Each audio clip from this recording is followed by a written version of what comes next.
Pay close attention. What you're about to see is Bible prophecy being fulfilled.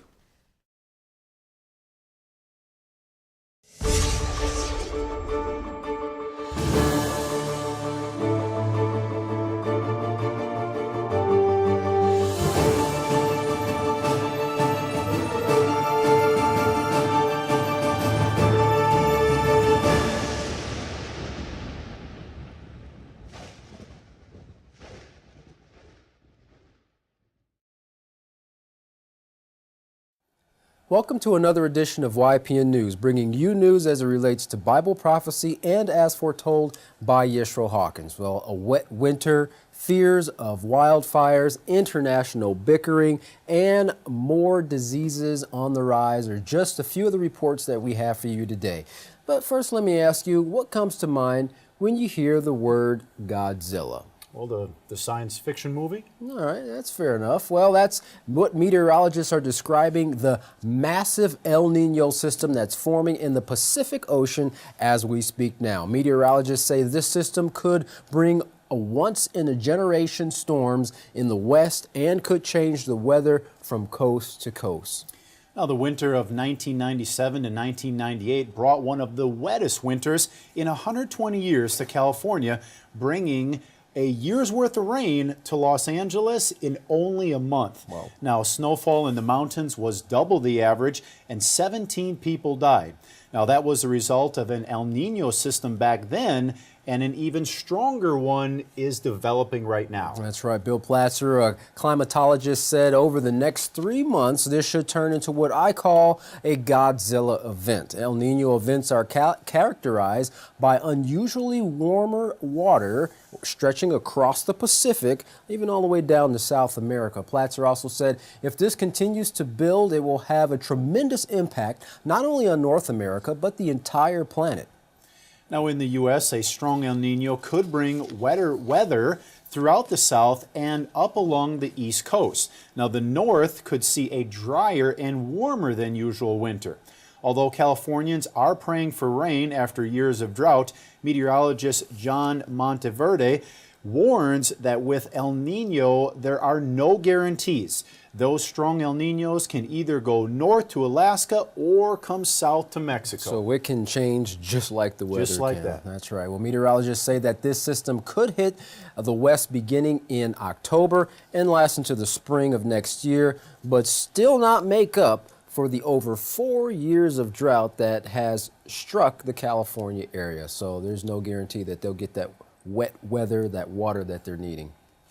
Well, staying in California, wildfires are the hot topic as this year they've seen at least 1,000 more wildfires than the same time last year. Now, Santa Barbara County Fire Captain James Annaboni says that he's seen drought before, but never like this. He said as dry as everything is, a fire in this area would be literally explosive. Wow, that's exactly what occurred 25 years ago when 60-mile-per-hour winds fueled one of the worst fires in history, destroying over 400 homes. And Jeff, the troubling thing to experts now is that things are drier now than they were 25 years ago. In fact, than they were ever. Well, in the city of Tianjin, China, an explosion leveled buildings, burst out windows, and even registered as an earthquake on the Richter scale. Chinese officials are saying at least 50 are dead and over 700 are injured, while dozens are still missing. Now, the blast erupted at a seaport in a warehouse where hazardous materials are stored. More than 1,000 firefighters were sent in to battle the blaze, but were stopped as authorities tried to figure out what chemicals were burning and their risk. There were at least 2 large explosions, and the second one containing the power of at least 21,000 tons of TNT. Wow. That's right. Well, one witness who described the explosion said, "Everybody just ran out. We saw fire in a mushroom cloud. It was terrifying, just terrifying." Now, hospitals filled up with patients very fast, and many had wounds from flying glass. Now, the blasts were so powerful, they registered as earthquakes, and fireballs could be seen from space. That must have been enormous. The explosion even burned hundreds of new cars that were nearby all the way down to their metal shells, and we even have a video of the explosion. Take a look at this. Whoa! Yeah, I'm videoing it.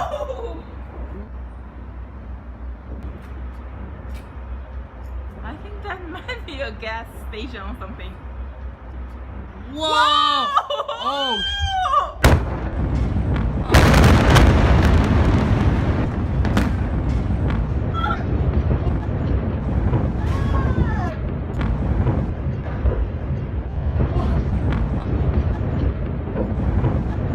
No, baby! Oh, no! Nice! Are we dangerous here? Yeah, we're dangerous. Oh my God! Oh dear! Are you filming? Yes, I'm filming. Whoa! Whoa! I think we are dangerous.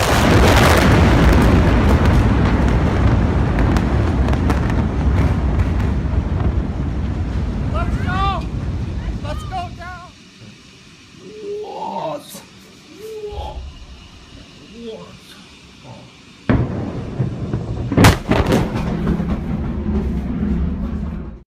Or that is extremely powerful. That's right. That's amazing.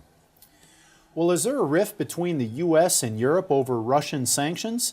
U.S. Secretary of State John Kerry expressed concerns if the U.S. were to walk away from the deal with Iran. Now, in a press conference, he got so fired up over the matter that he exclaimed that Europe would walk away from sanctions against Russia if it weren't for the U.S. Many Europeans would agree with Kerry's assessment, saying they are unhappy with the sanctions and the counter-sanctions that Russia imposed on European farmers. That's exactly what Kerry is hearing as well from his European counterparts. Now, this has people wondering if there's a rift between the U.S. and Europe, because while so many in the U.S. seem fine with the way things are now with sanctions against Russia, many in Europe would like to see less tense relations with Russia. Well, Japan is considering arming itself to protect its interests, but according to Article 9 of the country's constitution, it states, "The Japanese people forever renounce war as a sovereign right of the nation. Land, sea, and air forces, as well as other war potential, will never be maintained."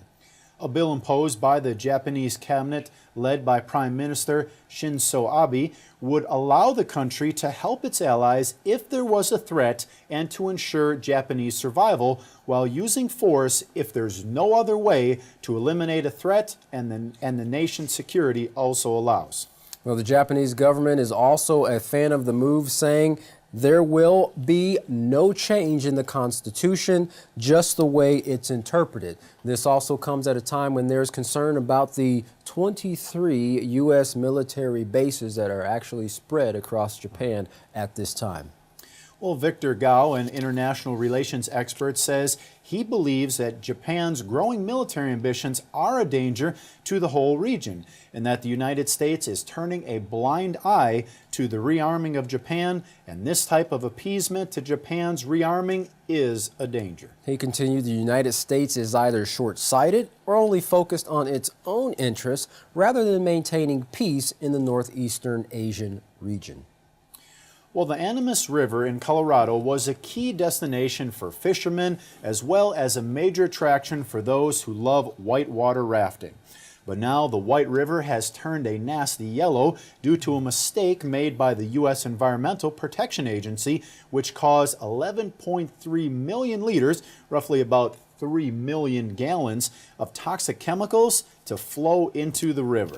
While the government agency was attempting to clean up an abandoned gold mine along the river from which the dangerous chemicals were released. As a result, some of the worst elements of the periodic table have contaminated the river, things like arsenic, lead, and cadmium. While there is certainly danger for fish and wildlife in the area, the high level of contamination has led to a state of emergency as drinking water along the river has been affected as well, endangering the public health and the agriculture. Exposure to large doses of cadmium can cause kidney failure, heart disease, and even death. Arsenic can cause muscle pain, liver disease, and cancer, and it was measured at 300 times the normal level in the Amidst River. But lead was the largest contaminant of all, reaching 3,500 times above the normal levels. Lead poisoning can lead to bone disease, birth defects, and also damage the nervous system. Well, as of now, the government is not taking responsibility for cleanup efforts, and a senior associate with the Environment Colorado, Gene Bassett, says a lack of accountability means, as always, it's the people left to pick up the pieces. Now, so the EPA acknowledged that they actually caused this big leak, but the government isn't going to help with the cleanup. That's amazing. Wow. The Amidst not only affects those living in Colorado, but surrounding states as well. In New Mexico, people are lining up as early as 7 a.m. at water testing sites to see if their well water was contaminated. One volunteer at the testing center said, "At this point, until we get any results, we're saying, don't use the water." Testing takes about 48 hours to obtain results. Head of the New Mexico Environment Department, Ryan Flynn, says they are running their own testing center separate from the EPA. Now, his explanation for this was simply, we were really frustrated with the EPA. Well, first and foremost, they didn't tell us for about 24 hours about the incident that had taken place, and he said that's just unacceptable.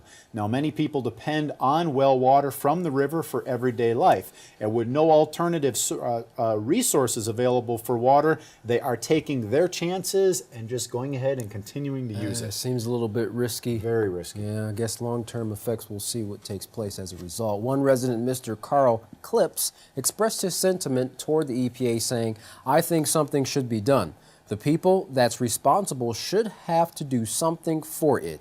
The EPA says plumes from the spill have traveled more than 100 miles through parts of Colorado and New Mexico and is headed for Utah next. But the source of this abandoned spill, an old gold mine, continues to spew out more extremely toxic metals at a rate of 500 gallons per minute, and no one has put a stop to it yet. Still dumping. That's right.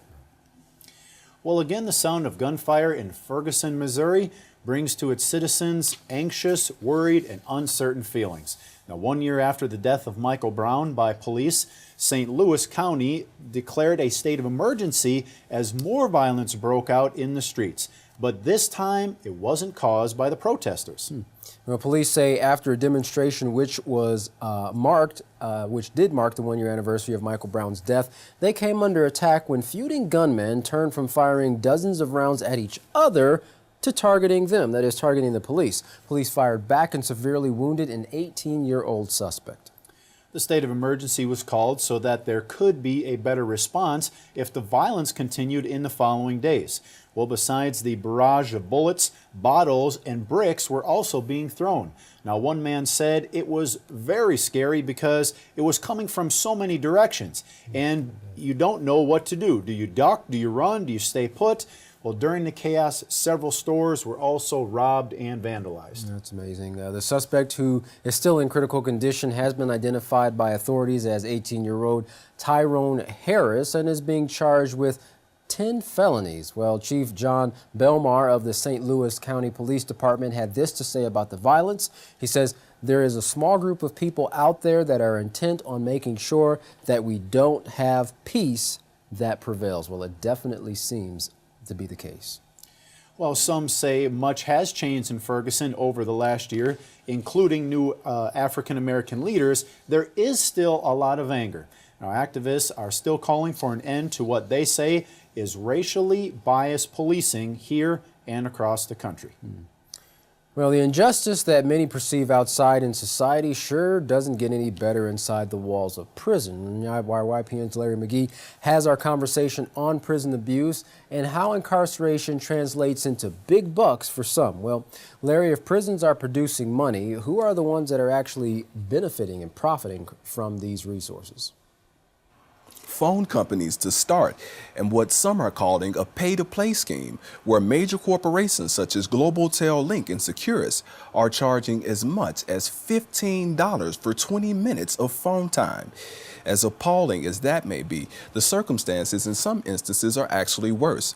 Despite FCC efforts to place caps on calling rates for calls which extend beyond state lines, calls within states, which accounts for 92% of calls according to reports, still remain uncapped and unaffected, so that inmates and their families are reported, in some cases, to be paying as much as $30 for a 15-minute call. The lucrative market is producing fierce competition among industry giants, with prisons being offered millions of dollars in technological gifts by one corporation, only to have that offer countered and the promise of even more money and even more technological gifts by another. Groups like Prison Policy Initiative are advocating for set rates that they hope will lighten the pocketbooks of corporate players and leave less in reserve for those sorts of kickbacks and bribes. Kicking over to another story making headlines out of prisons this week, New York prison officials are being hit with allegations of prisoner abuse connected to the prison break which caught the nation's attention back in June. Reports coming out this week allege that officers mistreated dozens of inmates in an effort to forcibly obtain information concerning the inmates' escape. Recently published accounts reveal two instances in particular where one inmate was handcuffed, taken into a broom closet, lifted up by his throat, and then punched in the ribs and stomach. And in the second account, an inmate reports having a plastic bag tied around his throat and it being tightened by prison officials until he passed out.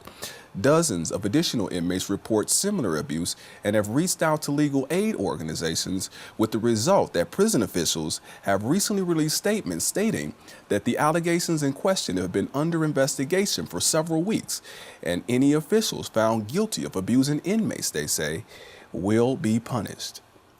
For YPN News, I'm Larry McGee. Katan Jeff, back to you. Katan, you know, that type of abuse to the prisoners is definitely not going to help with any type of rehabilitation. It's just going to promote more resentment and anger and even spark probably some retaliation. Yeah, you're right. Well, Florida now has the highest number of new HIV cases in the nation. There has been a resurgence of HIV cases, especially among adolescents and young adults. 5,377 Floridians were diagnosed with HIV in 2013, according to the Florida Department of Health, and that's more than any other state in the nation. Wow.